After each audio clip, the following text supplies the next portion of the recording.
কামৰূপ জিলাৰ ৰংমহলত বোৱাৰী নিৰুদ্দেশৰ ঘটনা।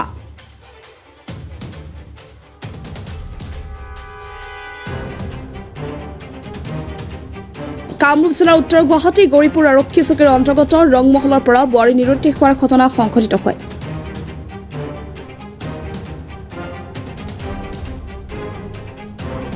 যোৱা 15 তাৰিখৰ পৰা নিজ বাসগৃহৰ পৰা নিৰুদ্দিষ্ট হয় মুস্তাক আলীৰ পত্নী ৰিঞ্জুমা নামৰ বোৱাৰীগৰাকী।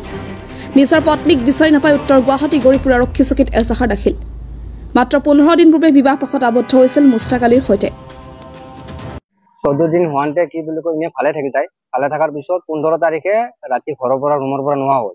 আকৌ 16 তাৰিখে 7টা বজাত আহিছিল ৰুমত অহাৰ পৰা আকৌ 17 তাৰিখে ৰাতিপুৱাই মিনিমাম 12টা বজাত তাই ৰুমৰ পৰা নোহোৱা হৈছে আৰু এতিয়ালৈ বিচাৰি আছো পোৱা নাই। নৰ্থ গুৱাহাটী আউটপোষ্টত এজাহাৰ এখন দিছো।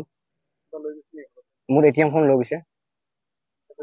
এতিয়ালৈ যোগাযোগ একো হোৱা নাই, খবৰ পোৱা নাই ক'ত আছে ক'ত নাই গম পোৱা নাই। এনেকে ক'ত আছে মোবাইল চব চুইচ অফ হৈ আছে ঘৰৰ। মাকৰ ঘৰ হ'ল আপোনাৰ এয়া শিবাজাৰ সাতখলি। ছোৱালীজনীৰ নাম হ'ল ৰিঞ্জুমা বেগম। মোৰ নাম মুস্তাক আলী। আমাৰ ৰংমহল নৰ্থ গুৱাহাটী।